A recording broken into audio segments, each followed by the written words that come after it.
Reading with your kids. Hola, ni hao, konnichiwa, assalamu alaikum, shalom, mahaba, moni muli wanji, namaste, jumbo,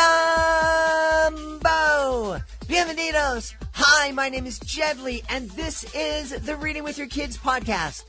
We're coming to you from the beautiful neighborhood of Reedville in the southwest corner of Boston, Massachusetts. We are so delighted and so very honored that you are joining us in our mission to help families grow closer through reading. Please be sure to subscribe to the show in the iHeartRadio app, on Amazon Music, Spotify, Apple Podcasts, Stitcher Radio, Himalaya, Ghana, Podcast Addict, Good Pods, wherever you find your podcast. And please tell your family and friends all about the Reading with Your Kids podcast. Our guest today is Linda Meeker. She is here to celebrate her debut picture book. It's called Thank You, Mama. Before we invite Linda into the studio, we want to invite you to connect with us on social media. We love interacting and communicating with our listeners on social media. So many different ways to connect with us on Facebook, facebook.com/readingwithyourkids. Are you on Instagram? It's at Reading With Your Kids on Instagram. You're on TikTok? We're at Reading With Your Kids on TikTok. Although we need a lot of suggestions as to what we should be doing on TikTok. Are you a Twitter follower? At Jedley Magic. And we have a fantastic page on Pinterest. Actually, we have a number of boards on Pinterest that we would love for you to check out. And we would also absolutely love for you to visit our website, readingwithyourkids.com. There's a Parents Click Here button at the top of the page that you can use to visit our blog, our Certified Great Read Wall of Fame. You can also find out how you can invite the Reading with Your Kids podcast into your school, church, or community for a live event. And, of course, you can sign up for our free newsletter. We've revamped it. We love it. They're great do-it-together activities, letting you know what's coming up on the podcast, letting you know what you might have missed on the podcast, and also fantastic author profiles written by Rory Grady. And there's also there's a contact us button at the top of readingwithyourkids.com, and we would invite you to use that button to let us know what we're doing great here on the podcast. We'd also want to know what we could be doing better. And most of all, we would love for you to let us know who you would like to hear on a future episode of the Reading with Your Kids podcast. Join us right now from the beautiful city of Seattle, where I understand they canceled summer this year, which is a shame. I guess today is here to celebrate her debut picture book. It's called Thank You, Mama. Please welcome to the show, Linda Meeker. Hey, Linda, how are you? I'm good. Thank you so much for having me. I'm delighted to have you on. I was really sorry to hear about no summer in Seattle. That's a drag. I know, it is. We are trying our best to chase the sun this summer. Yeah. Tell us about Thank You, Mama, please. Yeah, so for as long as I can remember, I have always wanted to write a children's book. So when the opportunity came, I really just wanted it to be as authentic as possible to our lives, which really centers around food and culture, family, and gratitude. And so Thank You, Mama is really about following a boy, which happens to be my son, Gray, as he explores different foods throughout the day. And with every meal, he's kind of asking if this is his favorite food. And his mom, obviously me, is reminding him that these are decisions that he makes for himself. And so there are moments of play within the book. There's moments of realization when he recognizes what his family's favorite foods are. But ultimately, it's just a very sweet book about the exploration and curiosity of food, but also the idea that food can be a love language. I've never heard that food can be a love language. Mm-hmm. Interesting. Can you expand on that a little bit, please? Yeah. So, my parents are immigrants. So I'm first generation, and I've had tons of friends who have come over and didn't speak the language, right? And my parents had no way to share their culture or to say hello or to ask them about their day. And so as I was growing up, even to this day, it's never I love you or how was your day? It's have you eaten? right? It's always kind of taking care of your needs. And that's how my parents expressed their love or their care for people who didn't speak their language. We would go to our neighbors' houses and drop off egg rolls. Or my friends would come over and my mom would just feed them, right? I have friends who live in California, and to this day, we're still shipping them food, frozen food that my mom has made because that's her love language. And so a lot of it is embedded in our culture and, of course, the language barrier, but it's just kind of how we grew up, right? And especially, I think, when there is that disconnect in terms of how you're expressing love or your ability to express love, especially if you're not sharing that language. That is fascinating. And as soon as you started expanding on it, I had this beautiful memory. My brain just works in these weird ways, and different words and different thoughts just spark memories. And we've hosted international kids here in our home. And one of the kids that I became closest to is a young woman from China. And she was a very quiet girl, but her and I would very oftentimes cook together. And she would teach me how to make dumplings. And I have this one memory of literally spending 12 hours together making dumplings from scratch, from taking the flour and making the dough and rolling out the wrappers and mixing the meat and the vegetables and putting them together. And, of course, my dumplings had way too much stuff in it, and it was really ugly, and hers was so precise. But we didn't have to speak. We just were together, and it was just such a beautiful moment, and it really brought us very, very close. And I love that you have that story, because that story, I feel like, is so many people's story, right? And I think especially in my culture as well, I'm Vietnamese. And so much of what my mom prepares, I mean, I don't know if you've had pho, but it's basically noodles and broth, and it's a very common dish now. But when you're making the pho broth, you're literally making it overnight. And you don't eat it until the next day. And sometimes it's 24 hours. And, when you're cooking it, you're literally slaving over the stove, making your broth as clear as possible. And so you're constantly scraping off any bits of meat or vegetables that are on top of the broth. And there are so many instances of recipes that, like you said, take so much time, but also involve absolutely no words whatsoever. I think we've lost that a lot here in the United States because everything is so fast. And, you reach into the freezer and you can pull out something, or reach in, or go online and there's a meal at your door in 15 to 20 minutes. And so that idea, that culture of sitting down and working together as a family or as a neighborhood just to cook all day long, that's really been lost in a lot of ways. And that's a shame, I think. I agree. I absolutely agree. And, my mom only speaks Vietnamese, and my child, Gray, he was going to my mom's house every day. 'Cause I worked in Seattle. My husband worked out of the home as well. But once quarantine hit, that stopped, right? So for 2 years, he really didn't see his grandma because she was high risk. And so he really lost a lot of that time with her, and he lost that time to connect with her in terms of language, right? And so he sees her now. Obviously, it's been 2 years later, but he doesn't speak Vietnamese anymore. And it's such a shame. And so a lot of what we do when we come over is cooking, or we'll come there and the first thing he says is, "What did grandma make to eat?" Because that's her love language and that's what he knows. And for very specific holidays like Vietnamese New Year, my mom is making food that takes her day and night. I mean, she is washing bamboo leaves in the shower. And I mean, I have the best memories of this when I was growing up. And, there were tons of us living in a tiny house when I was growing up.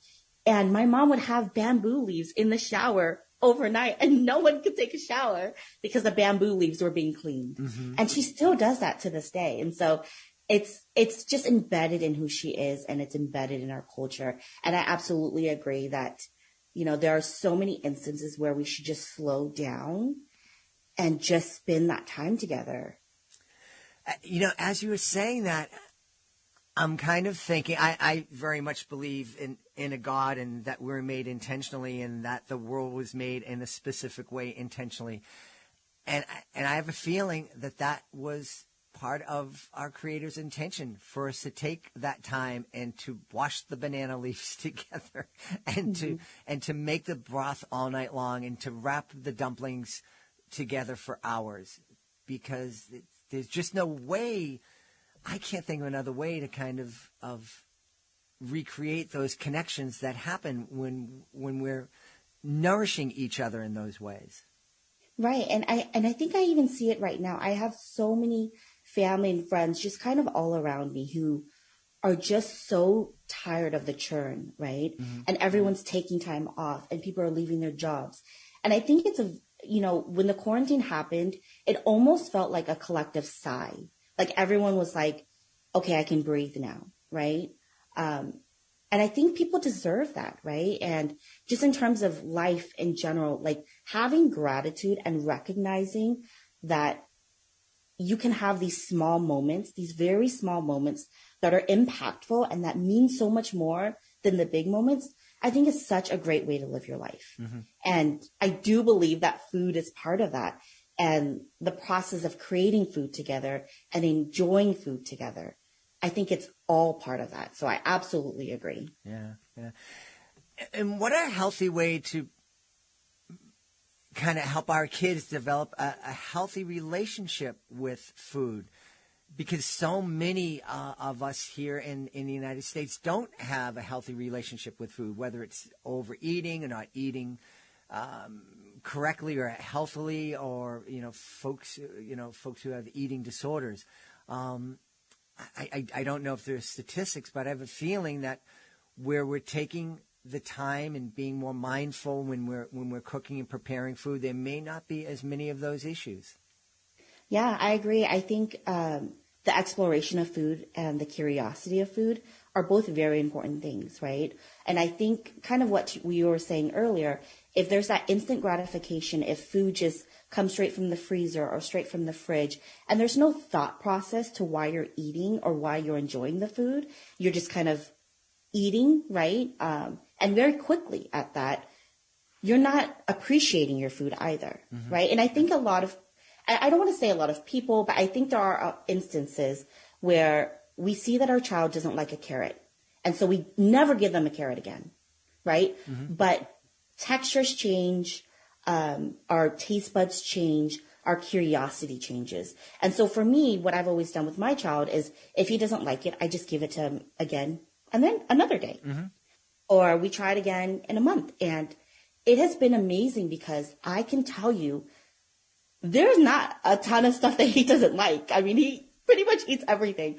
And it was really funny. There was this period of time where he felt like he liked tomatoes, and then he didn't like tomatoes, and then he did like tomatoes.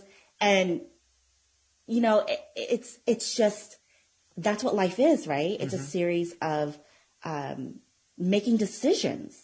And I think as parents, we have to encourage those decisions. Yeah. It's funny you brought up carrots. My daughter loved carrots so much when she was a baby, her nose turned orange for a very short time. Oh my goodness! I was very concerned. We took her to the doctor, and the doctor said she likes carrots, doesn't she? Yeah. She goes, yeah. Don't worry about it. Oh my goodness, that's amazing.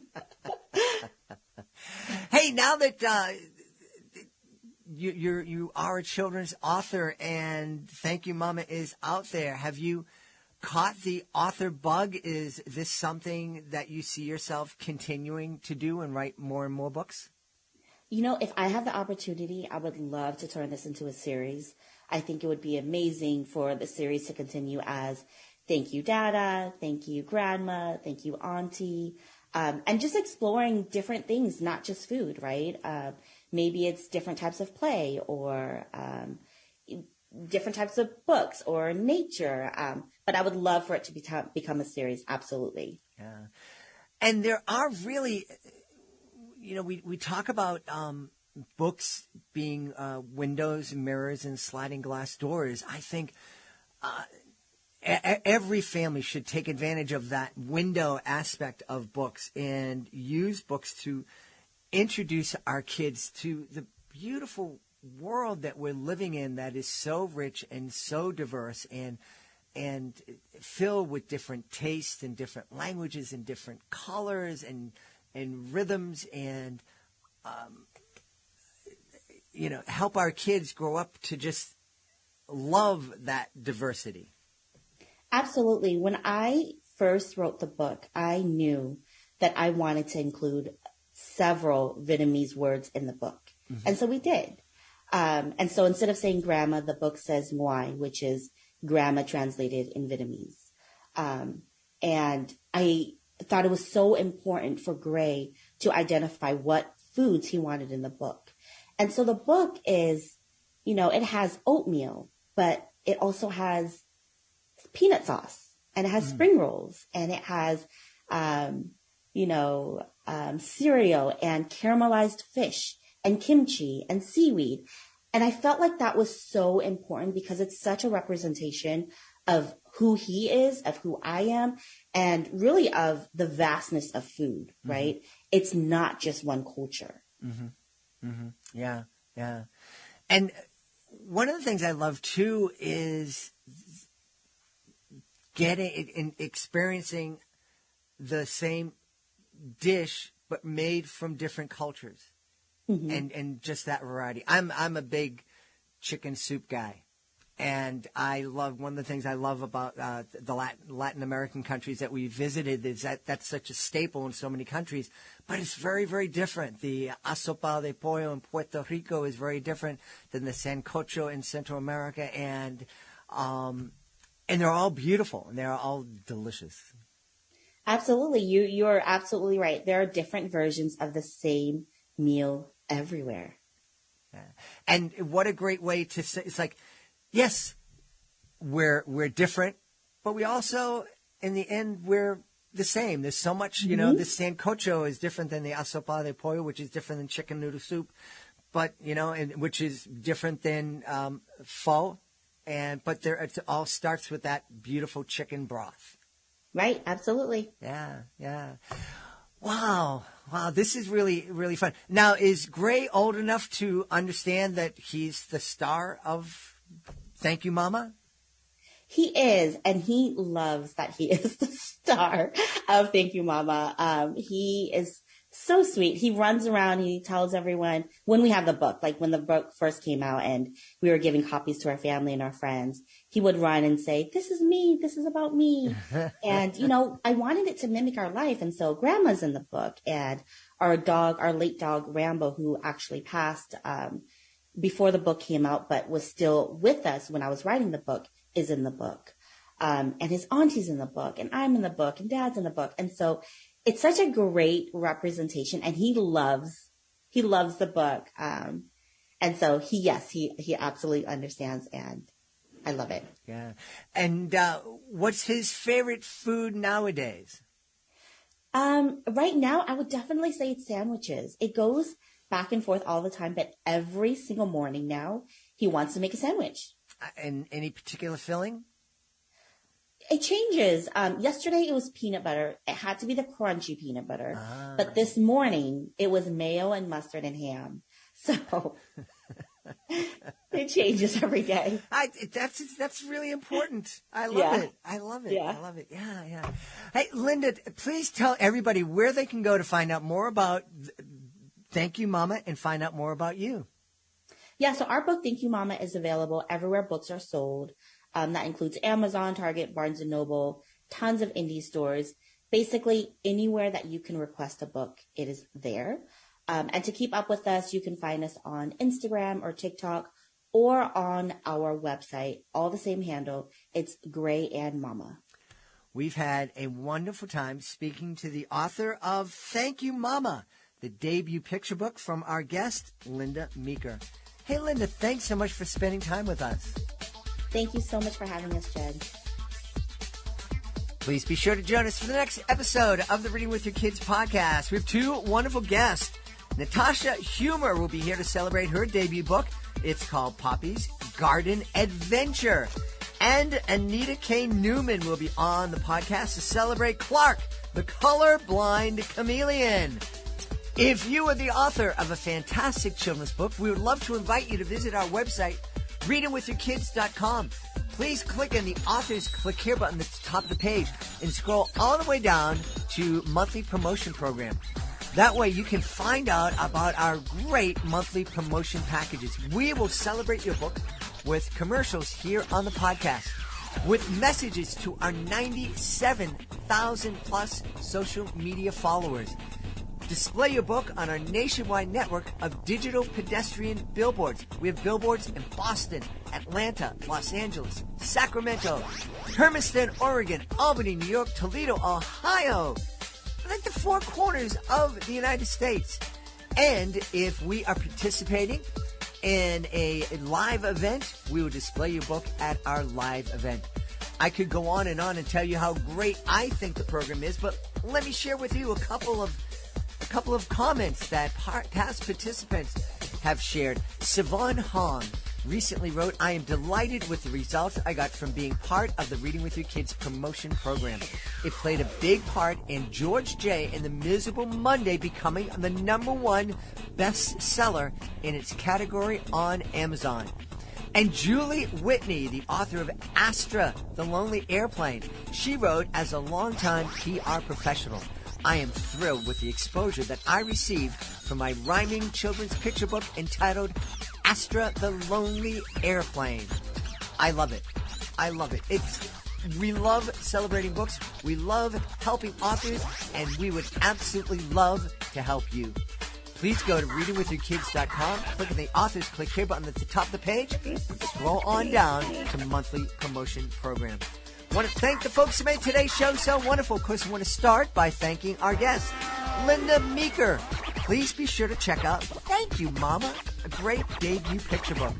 Also want to thank my team, Fatima Khan, Rory Grady, Nicole Bell Castro, Ashley Contreras, Mirabella Q, Rain Penn. I want to thank my beautiful wife for all the support she gives me. Most of all, we all want to thank you. Thank you so much for taking the time to join us today, and as always, thank you so very much for taking the time to make the world a better place by reading with your kids. I'll be looking for you in the next edition of the Reading with Your Kids podcast.